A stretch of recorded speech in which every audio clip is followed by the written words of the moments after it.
welcome back for another attempt at casting this series here in bracket G of Hera's Colosseum. Of course, I've covered a couple of games of this tournament already, all of those available on my YouTube channel in the Hera's Colosseum VODs playlist in case you're interested. So, it's Hadrada 1066 again, trying to cast the series between Karmag and Nessy. These are the players we've got for this one. You see the draft right there. I've got it prepared. I like what I'm seeing here. It looks like we're gonna be seeing some maps that I don't think I've cast yet. Bay was drafted in one of the previous sets that I've covered, but I don't think it was actually be played in the end, was it?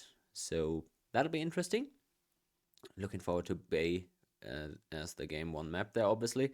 And then Cup and Slopes, pretty decent maps. Wouldn't mind seeing both of those. We'll see how the series goes. But these two players, seeds 8 and 9 of our bracket that I'm in myself as well, respectively.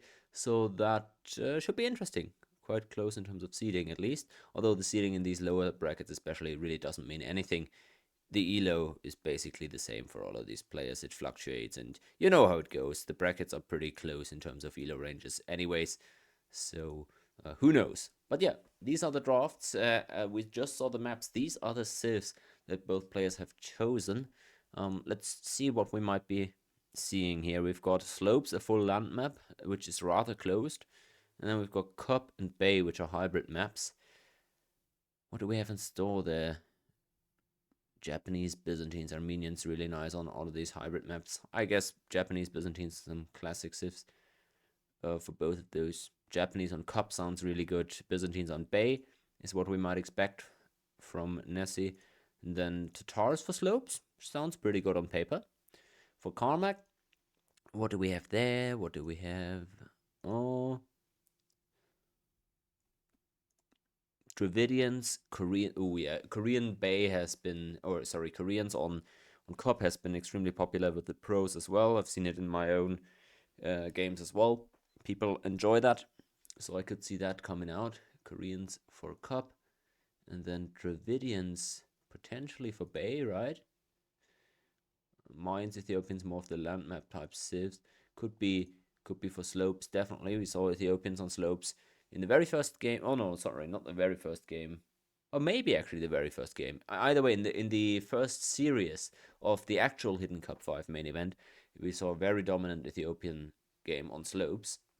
Could have been the very first game, but either way, it was in that very first set that was being broadcast. So I'm just saying, that could work out fine as well for Karmag. So that's what we're kind of expecting here. As I mentioned, Bay is gonna be game one. So let's see if we've got a correct recording for game one on Bay.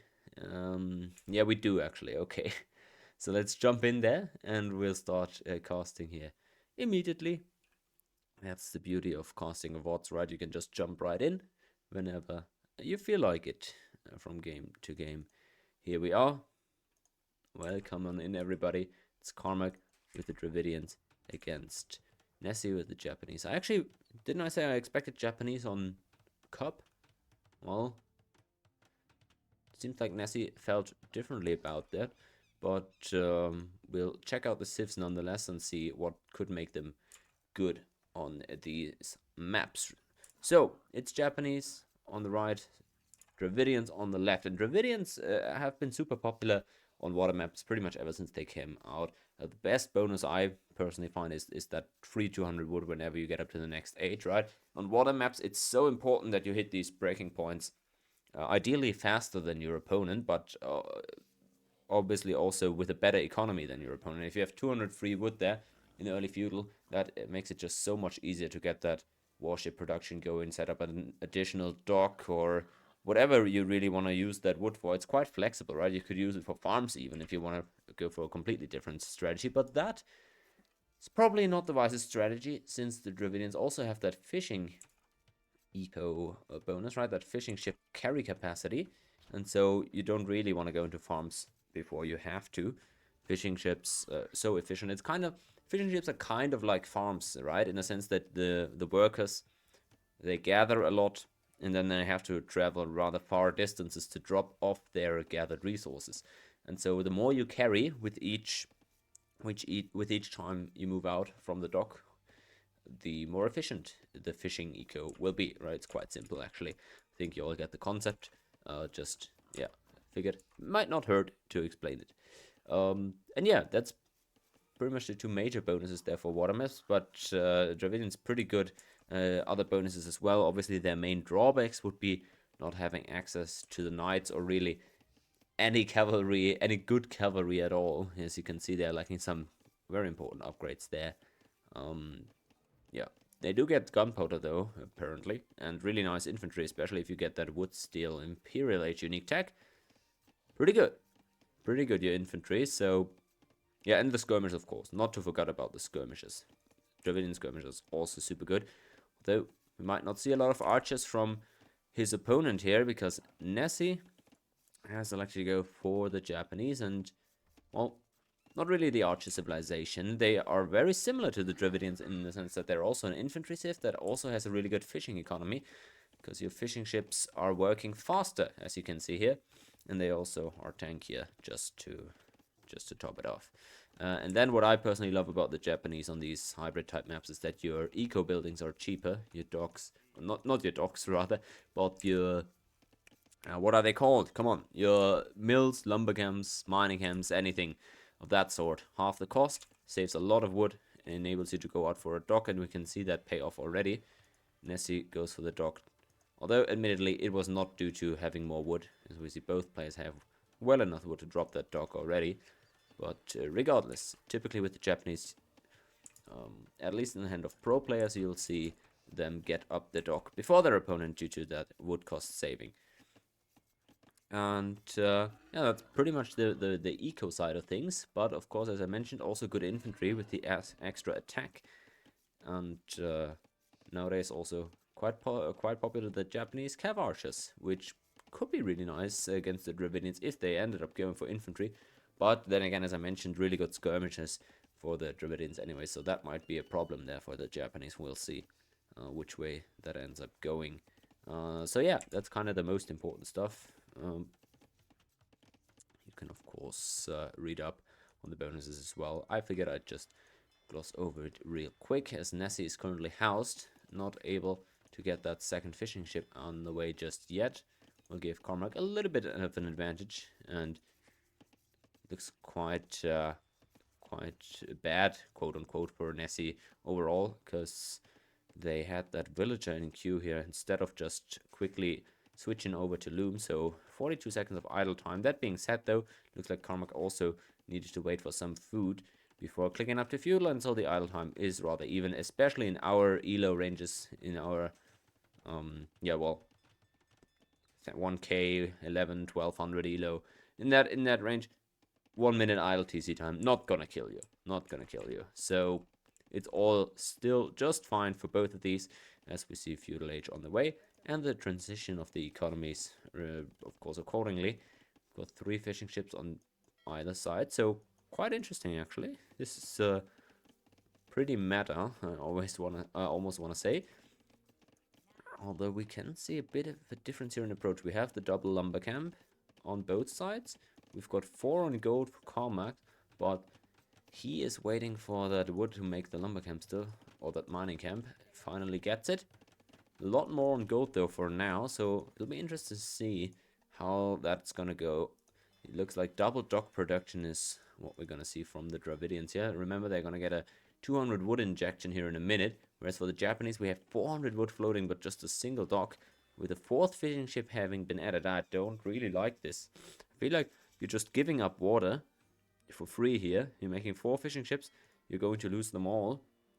You're not adding another dock. Meanwhile, we have triple dock production. Well, he's not going to be able to produce out of all 3 of these docks, but at least he's going to set up 3.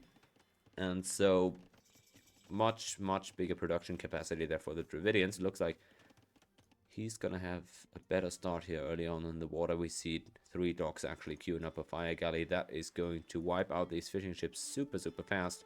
Fire galley's queued for Nessy as well, but they're housed currently actually. Ugh, that is a super ugly early feudal age for them. They surely pictured that going differently in their mind. Unfortunate start there. As Karmag also already walling quite nicely here now. Large stretches of these walls are obviously palisades, so they can get broken into, especially then in early Castle Age. And the villagers are doing a bit of an oopsie on the food as well. But this is not going to go too well for the Japanese. The fishing ships now on the run. They are quite tanky, as we saw earlier, but you know, no amount of extra HP is going to save you when you don't have any navy to combat this with. Let's see what Nessy's going to do. Looks like the fire galleys are just going to be kept in the dock for now, and maybe going to try and build up the numbers there a bit, but it seems like a completely losing uphill battle here on water for now. Karmag not even making a lot of navy, instead investing the wood on land. Barracks coming up here, as Nessy has elected to go for a stable, so must have been a conscious choice, right, not to focus too heavily on water. Just not sure Japanese is the best civ to pick if this is the strategy that you're going to go for, but it looks like it's going to pay off a little bit. A villager has gone down here, while the 4 fishing ships on water have been taken out, so the Eco Haiti is still heavily in Karmag's favor, who's going to send another villager just to finish off this barracks. And now loses that villager as well, but at least is able to start spearman production. I'd like to see some resource walls. This is very easily wallable with 4 palisades on the gold and then 4 palisades on the wood line. You'd be doing yourself a huge favor there as Karmag, but it looks like he's not currently bothered with that. Okay, I like fortifying the wood line here. That will pay off. The berries are a bit tricky, but you'll have a spearman or 2 over there, and it feels like you're almost unraidable there at that point. 3 fire galleys have been completed and ejected, but the numbers are still in Karmag's favor, so yeah, this water battle is not going too well for Nessy. Wonder why they ejected so early when the demo raft is just now coming out. That fight could have played out so much differently had that demo been there, so really unfortunate timing, I gotta say. The scouts now end up doing a bit more damage than I would have expected. A lot of idling on that mill, it seems, but the spearman finally is there, so this should be taken care of. Eco KD of 4-3. Huge respect to Nessy for finding 3 villager kills overall with these 3 scouts. Not bad. Really minimal investment into scouts that paid off big. Had the water gone a bit differently, or well, maybe had they not invested into 4 fishing ships and then a bunch of navy behind when it was too late, maybe this game would be in a really good state. Now I think Karmag is a bit ahead. It's not lost yet by any means, of course, but I just like the Dravidians' position quite a bit more at this stage of the game. And so the Japanese go on the run again, having killed a few wills there. And Karmag has an archery range setup. Interesting choice to go into the archery range here. If I'm Dravidians, well, I don't know what I don't play Dravidians ever, so I don't know what I would do if I'm Dravidians here, but I would have probably prioritized getting to Castle Age before setting up an archery range here, but we're going to see double range. Okay, interesting choice. It looks like Karmag is going to click up here in a second and maybe start stacking some archers for a crossbow upgrade in early castle. Could be that that's what we're going to see. Whereas Nessy on the other side will need a market. With a market, could click up to Castle Age now as well, but still doesn't have that one. The stable, the only feudal age building that they currently have. So it's going to take a while for them to get up there. Ooh, being super annoying with that scout. Not actually able to get that kill on the archer though. So just loses that scout. But was a nice attempt. The wall still not completed for Karmag. I'm not sure why they're walling here like this. They can just complete the wall over here to the water. They've got entire control over the water area here. You can see Nessy not going to come back there anytime soon. But then again, you can't wall all the way to the edge in the water. So I guess I understand the impulse to want to wall behind a little bit as well. Just feel like if you have this firm of a water control, you can probably just block this off with ships or something. So Dravidians should be free to boom inside their base with the early Castle Age timing. I really wonder how aggressively he's going to play this. Is Gonna be able to upgrade a few archers. He doesn't have a crazy mass of it though. So I think he's going to keep slowly stacking archers while adding 2 TCs at home. That's what I would expect. Just triple TC boom with a slow, steady trickle of crossbowmen rather, is what I would assume we're going to see here. Whereas for the Japanese, finally Castle H is in the way. We also have double range setup. Now this could be a Cav Archer opening for them in a Castle H. We'll see if there's any archers queued up. Not currently, so I assume that's what it's going to be. Finally a blacksmith as well.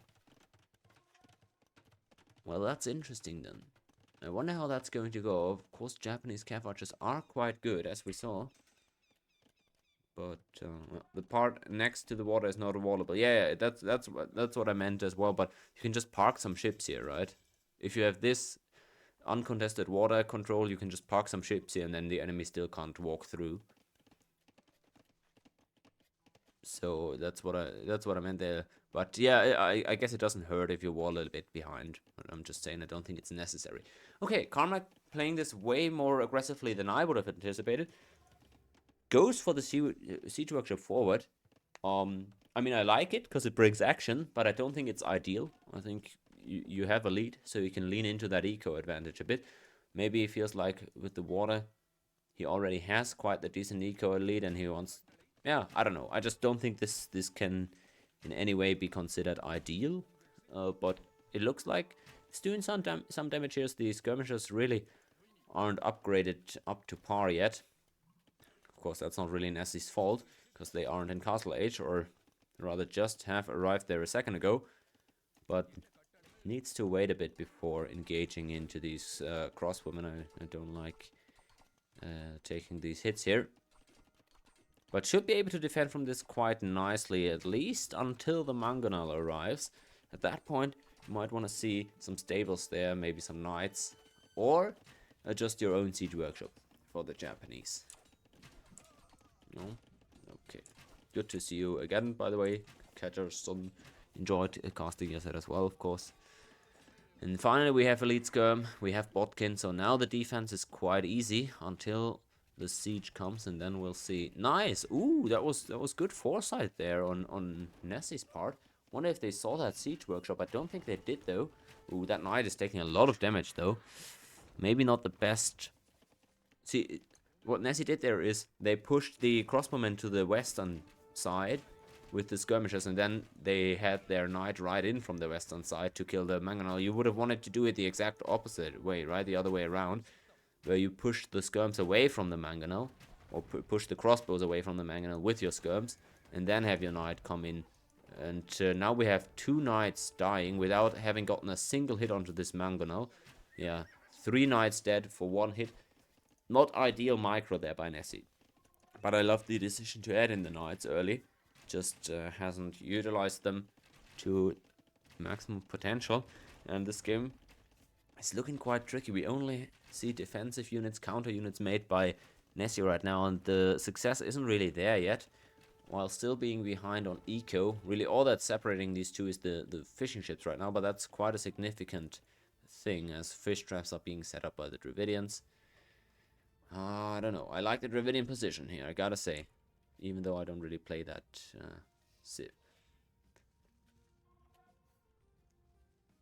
Yeah, that's what I said as well. Kajason in chat saying that the overinvestment of that 1 dock was a problem. Needed to set up at least 2 docks if they wanted to actually contest on water.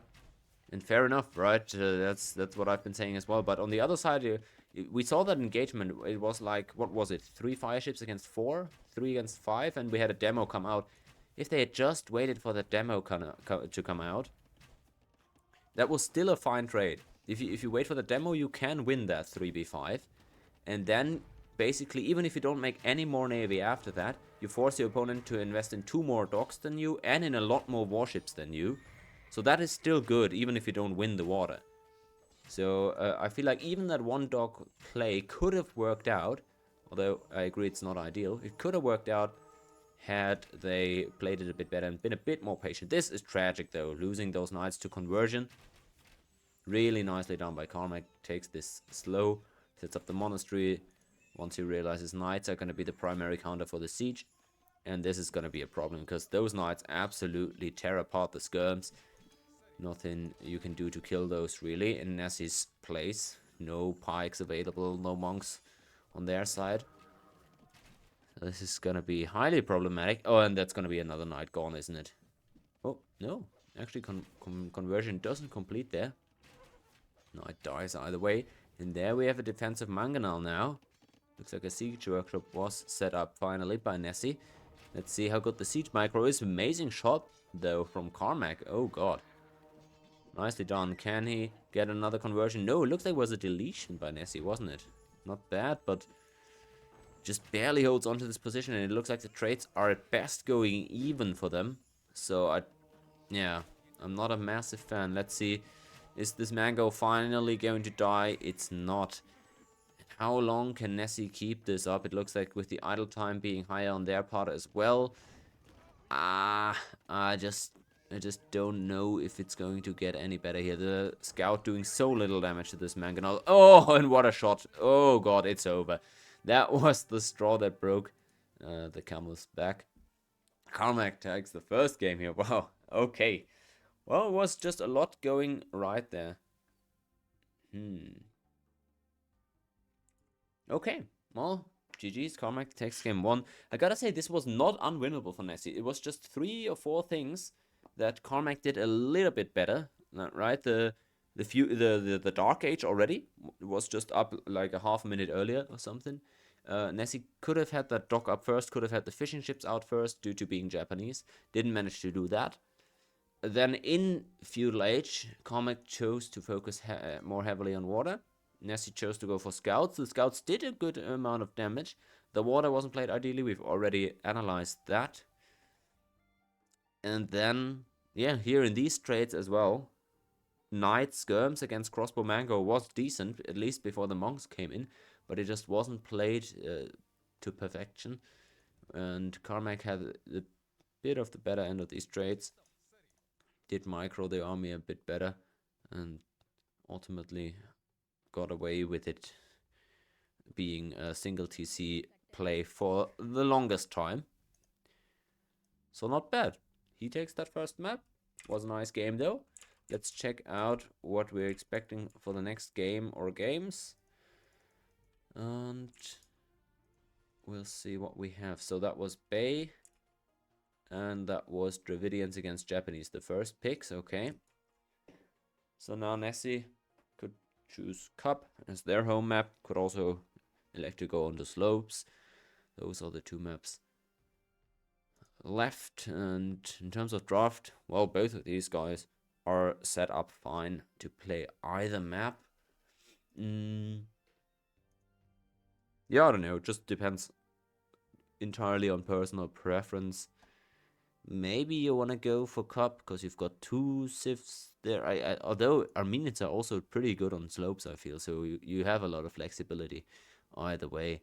Maybe you're scared of Koreans in the draft, so you don't want to go into Cup. But maybe you feel you're comfortable. Yeah, comfortable. Exactly. That's what it is. Maybe you feel like you're confident in your chances with Byzantines there. I don't know. Let's just see what they ended up going with. Game 2. Is this game 2? It is. Game 2 is indeed what I said there in the end. It is Byzantines against Koreans on Cup. Let's hop in. Yeah, okay. Second game. Do or die situation for Nessy with the Byzantines on the left side here of the Cup. We'll see if they can turn that series around, starting with a win on their home map here. Byzantines a pretty decent civ to do that with, isn't it? One of the better water civs traditionally in the game. Pretty decent, although even aside from the water, because they have a lot going for them. For the water aspect, it's mainly the faster fire ships, right? The Byzantine fires, just pretty good, even without your unique tag, right? Just the base bonus is pretty strong, though. They are already pretty obnoxious ships to begin with. Having that faster attack rate hurts. And then, of course, for the land army, they are known for having discounts on basically every counter unit in the game. Right, camel riders, pikes, helps, all discounted. Not spearmen, apparently. So, no, I guess that's the window to exploit them. Feudal age scouts. After that, they just get discounts on every counter unit in the game. It's a bit ridiculous. Coupled with the cheaper imp, it is so annoying to deal with Byzantines when they're well played. It feels like they're always ahead because they just get discounts on everything they need to stay in the game. And then when they get to imp first, they've got that gunpowder options there. They've got cataphracts even as an option, which are super strong in the right circumstances, especially in low elo, I can tell you. And so I like them here. Also think they're not that difficult to play, so they should be just as strong as at our elo as they are in the pro. So that could be a good angle. Whereas on the other side, the Koreans, I love them personally as well, of course, but they are a bit, I feel at least, they're a bit more difficult. They might not have the same power here as they do when piloted by pros, but of course, as we saw in the main event of Hidden Cup, Koreans on this map are really, really strong. They work out quite fine if you play them well enough. And what bonuses do they have to really make use of on this map? Well, it's kind of twofold. They have the good naval side, right? Where you get discounts on all your warships. And even now with the new bonus, where they get wood discounts on archers and infantry, that makes it so you can, well, you can still play some land army while going for the water and having more ships, more wood for your ships rather, in that respect. So a lot of wood savings for the Koreans there, but then the other part that makes them pretty good on this map is their tower play. Now I feel like Korean tower play is not always done right, especially in low elo, but it's not always understood right as well. What makes Korean towers good is, of course, that they upgrade for free. They have the free tower upgrades, but that doesn't help you until Castle Age, right? In Feudal Age, your towers are completely generic. So the only way that you get value out of Korean towers above any other Civ's towers in Feudal Age is if you utilize your faster stone mining bonus, right? So that's kind of where I'm at. If you wanna, oops, as Karmag is a bit confused about the boar situation apparently. Yeah. Has he not scouted that? Let's see. Oh, that's super unfortunate. Nessy kind enough to tell him that there should be a second boar. But yeah, Karmag got a bit unfortunate here, as he hasn't found that one. Either way, what I was gonna say is, yeah, the thing with the Korean towers is you gotta get your, either you gotta get your stone miners onto stone early. You wanna put a couple of feudal age towers where another civ wouldn't be able to put them up at the same rate, or you just wait till Castle Age and really start your tower push there, because that's where your towers are really good. You get that upgrade for free, and that means not only you save the time and the resources to research the upgrade, you don't even have to put up a university fast. So that's why in very early Castle Age, Korean guard towers extremely oppressive. A lot of potential there. That's what has worked out in the pro games of Hidden Cup as well on this map. So we'll see what approach Karmag takes. Is on the way to Feudal Age here first. 21 workers, of course 19 villagers, 3 fishing ships. On the other side, Nessy looks like a lot of idle time here again in the TC. Has been idle for 1.5 minutes here. Oh, probably thinks they clicked up already. 700 food. Oh, I hate seeing this. This happens every now and then in a tournament. We've all been there, right? You think you clicked up, looks like you haven't actually, and all of a sudden you've got the same amount of villagers as your opponent, but a whole minute later up to the next stage for no good reason. Again, it's kind of the same build, right? 19 plus 3 villagers, but it's just cleaner on Karmag's side, so he's definitely off to a decent lead here. Let's see, he finally scouts forward a bit as well. Let's see if he can avoid losing that scout. Oh, it's a bit ugly. but stays alive in the end. And we actually have just 3 fishing ships on both sides. Let's see if we see more docks. Karmag up to the next age first. Has a second dock ready just at the right time. Only 2 on gold this time around. Third one coming over. So that means the warship production isn't gonna start too quickly. Takes quite some time to get the fire galleys out. But of course, compared to Nessy, who isn't even fuel age yet, that's still going to be fine. I like the choice to go for a second dock here this time around. Has Nessy actually even scouted that the opponent is also in the southern pond? I don't think. Maybe they actually saw one of the fishing ships earlier, but it's quite interesting actually to go for a double dock in the little pond without even knowing that your opponent is in there. Now at least they know. So the scouts are skirmishing a bit, and both sides get their first warships out. We'll see. But it looks like Karmag is going to have another good start to this water battle. And first fire ships out, both sides only we're going for fire galleys so far. And it's Nessy again who has to run their fishing ships for the time being. Although this time at least we have double dock production up on the other side as well. The resource balance isn't ideal for either player. Bit much wood. Bit less on gold than they might want to. But nonetheless, we've got a couple of ships on the water, and so that makes it so both players for now get to hold on to their fish. And that's, of course, quite nice. Also, I have to say, these 2 docks for Nessy much more efficient in terms of the fishing economy. There were 2 ponds right there that could easily be accessed, whereas the distance is a bit larger for Karmag to get to his second pond of fish, which is quite forward, and so it's quite easily harassable for Nessy.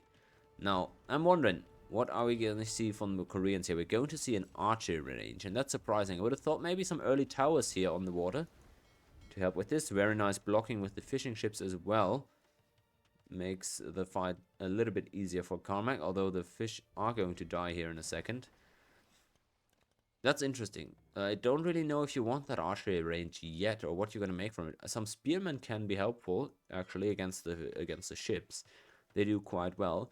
I don't really know about archery range units, as we see some skirmishers queued up. We'll see how well that's going to do for Karmag here, and what he even wants to do with these skirmishers. On the other side, Nessy looks like they're just trying to get up to the next age. They're walling very defensively, very small walls here for this map. Usually you'll see players wall to the edge of the map with the forests here, which are usually quite generous for allowing you to wall. Nessy 5 ships against 5. Let's see how good the focus fire is. As Karmag gets 2 kills here, nicely taking out the low HP ones, holding on to his numbers, and Nessy kind of struggling again to keep up with the water battle here, although also some nice blocking with the fish, but they're going to go down after all, and still the water battle is going to be lost. Super nice focus from Karmag.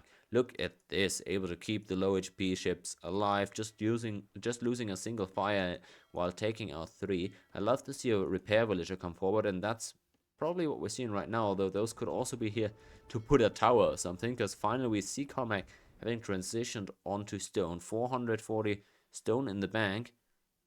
It looks like some forward tower pressure is being attempted. Again, I'd love to see some repairs coming in before trying to... But this could have easily been a super hard win on water had those ships been repaired up. Instead, no new ships were queued, and instead Nessy is now allowed to take over the water here for the time being. That is quite surprising to me, both players having lost all their fish. I guess this water isn't as important anymore. There's 100 salmon left, so you're not going to see massive gains out of any new fishing ships in this southern pond. But I would have just liked to keep water pressure there if I'm Karmag. I would have definitely liked to repair the ships, take out the enemy docks, and then having some tower pressure from the front of the base could have been nice. Let's see how well this goes. A tower is put up right next to the palisade wall. Okay, we're wasting no time here as Karmag. Fletching is in already. Nessy has the resources to go up to the next age, but doesn't have a single building yet from feudal age, so not able to get to castle age, which would be so good for defending against these towers. When you get rams out, mangonels, that type of stuff, or even guard towers yourself, that can help so much. Instead, now it's Karmag with a tower that right in Nessy's face, trying to break through the wall and put some more towers into the base. Which, remember, they are completely generic towers here, the Korean towers in feudal age. And puts a second one here. I thought maybe we would see the... Oh, this is rough, isn't it? At least the tower can range the ships, but I don't like this. This tower doesn't give you anything. It idles like 3 farms at best, but it takes a lot of free damage from the navy here. I'm not loving this. Would have liked to see Karmag better through the wall with these villagers. They're quite good at taking out palisades. So, just better through, get more towers in the base. This tower is pretty low value, I feel. But whatever. Karmag going to lose the docks and the navy at home, but doesn't bother stopping that from happening. Quite happy with what he got from the southern pond, I imagine. Did he just sell 500 stone in order to click up to the next age? Apparently. Ooh, that's rough. Karmag really wants to get those castle age towers going, those guard towers. Oh, well, funny thing is this base has been open the entire time, hasn't it? It has. He could just walk in there, you know. Doesn't feel confident or comfortable doing that though. Gets in through that hole finally. Punches down that house, and now we're gonna see another tower here between the lumber and the wood, or the lumber and the mill, don't we? Oh, just put it here. I don't like this. This is a bad play. Yeah, this should just be battered down by nessy. Oh, why are we not putting it within the range of the old tower? There's no reason to do this. Nessy was a bit slow reacting, with those villagers were well within their vision for the entire time, but yeah, Karmag realizes this still is not a good play. I don't know, okay, it's a bit sloppy. It's a bit sloppy, but it is what it is. And these two guys, unlike me, are still in the upper bracket, so they probably know what they're doing. Okay, Nessy meanwhile with some forward pressure on water. And Wu dives underneath the tower to try and deny that second tower. That is quite aggressive. I'm not sure about that. I would have much preferred to see a tower on the goat just to defend against the forward tower. Yeah, I'm not going to be able to deny this. That was not the trade you were looking for Nessy. I like taking out the other tower, which was unprotected. This one, though, don't think that's how you can go about it. At least they've bought themselves a lot of time and can now try and get that siege workshop up to respond with. A mango and a ram would probably go a long way in pushing back these towers. But Karmag about to get up to castle age at a similar time. And gonna have that free guard tower upgrade. You'll see them extend their range in just a second here. Oh, actually, they don't get extra range from guard power. They get a lot more damage, though. I'm pretty sure. So those towers are going to be strong. And we see Botkin arrow coming in a second as well, I'm sure. So then the range will extend. And I'd like to see more towers. Where are the villagers going right now? I'd like to see more towers against this siege. Because when you have a single tower shooting at the mangonel, you can easily repair against that if you're Nessy. It looks like Karmag... What are we doing? Villagers are coming back. Is he abandoning this tower push or is he not? So we have knights coming out now. That is quite tricky. Really good response there from Nessy. I like what I'm seeing. The siege, as I mentioned, I don't think 2 mangonels are necessary. I'd like a ram or 2. But the knights are amazing against all the army that Karmag had forward. No monks there, of course, so can't really protect them this time around. And this tower is just going to be taken out, isn't it? Repairs behind it, but against 2 mangonels. A 3rd mangonel, actually, from Nessy. Pretty good defense here. Honestly, did it differently than I suggested, but it seems to be working out. Botkin is in finally, but the tower is going to be down before it can really make use of that upgrade. I don't know. Not sure this is how Karmag had pictured this going.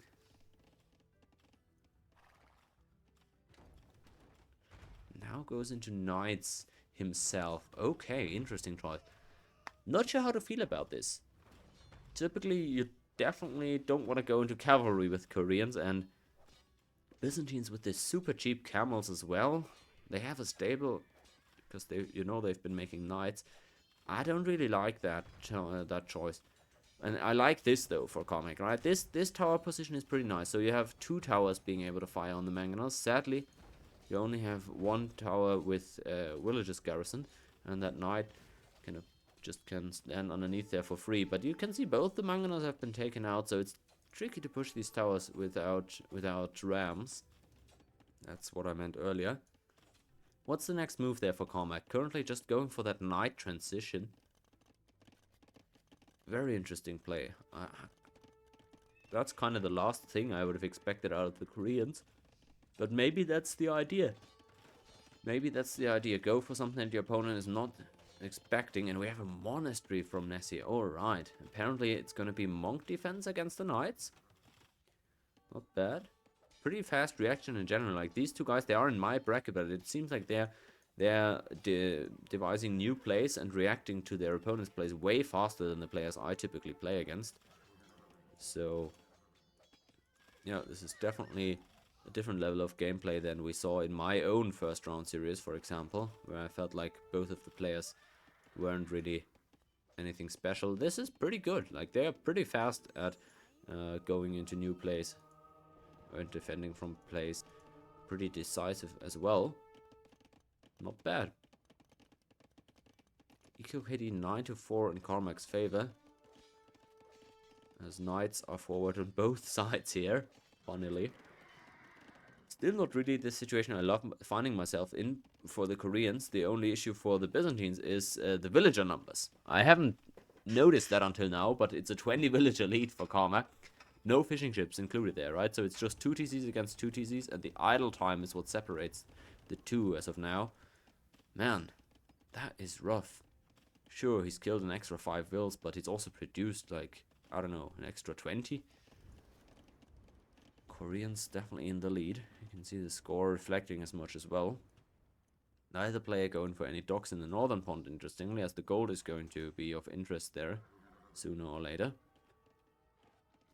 It's definitely a lead for Karmag, and still has held on to that tower.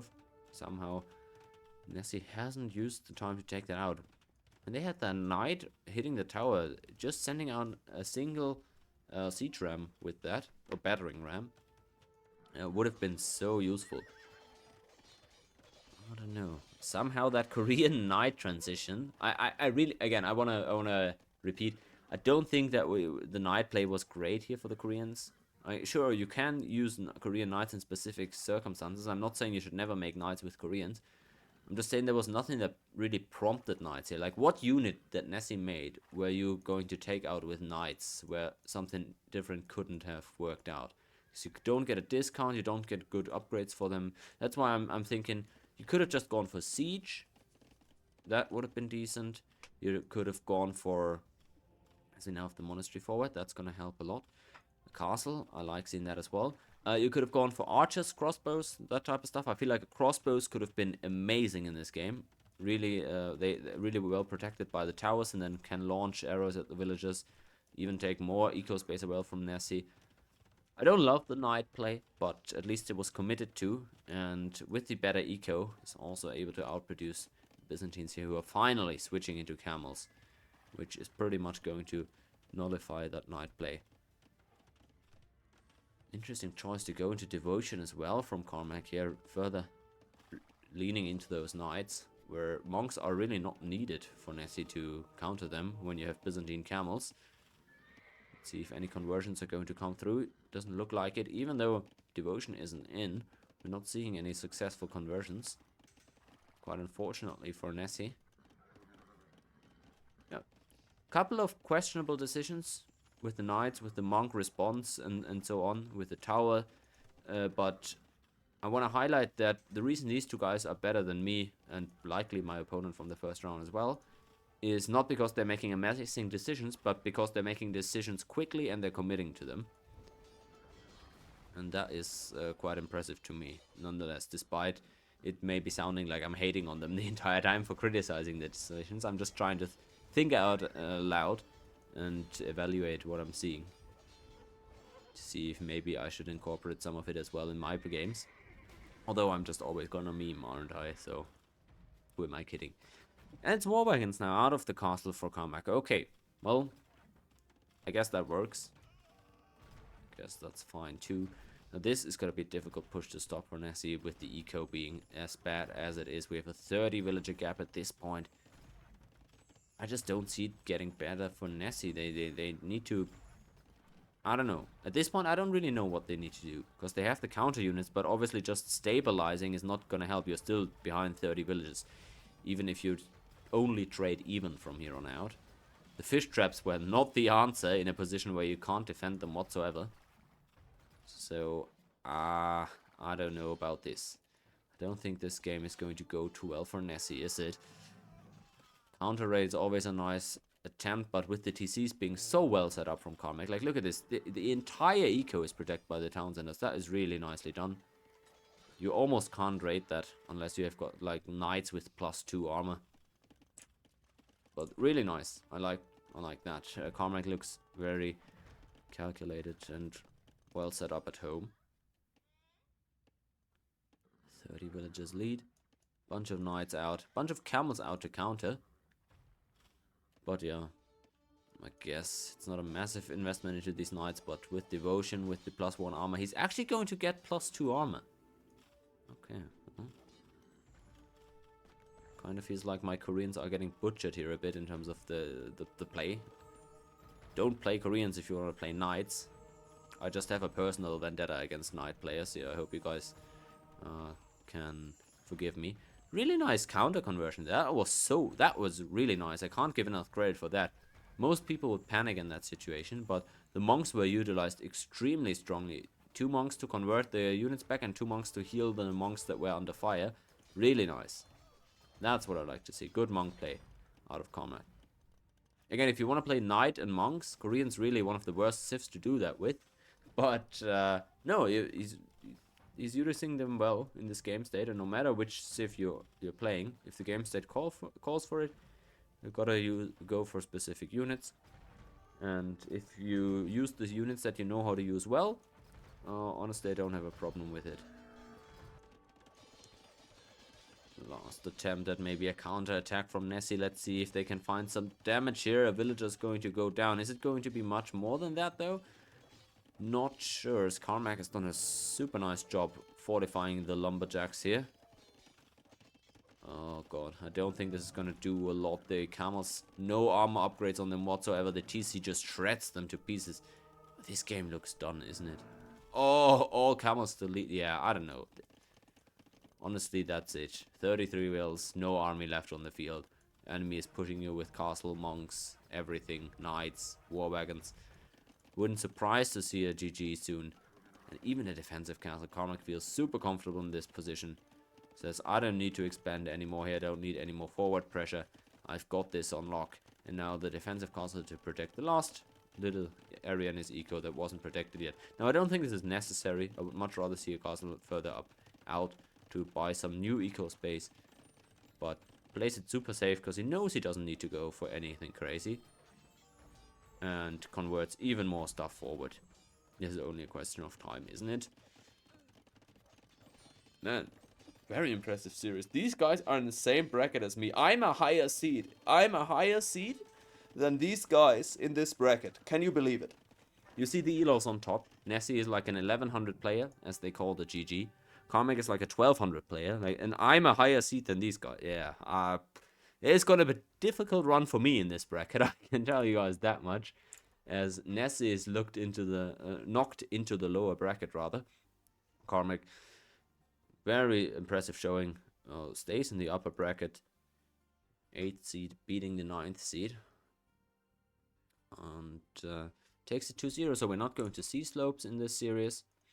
Which, sad. But was really good games on 2 very similar maps. 2 hybrid maps. And Karmag looking a bit cleaner across the board. Although, again, I gotta say, nessy looking better than what I've seen from the other games of our bracket that I've seen so far. I think I'm gonna cast some more this evening, actually. First, I gotta get some work done for school. you know, it is what it is. Can only put it off for so long. But I think tonight, unless something else comes up, or unless there's some other plans I had that I'm not thinking about currently, I'm probably gonna cast some more then. So I guess I'll see you guys there. As always, this will go up to the YouTube playlist. And yeah, hope you enjoy and keep playing in the tournament. See you later.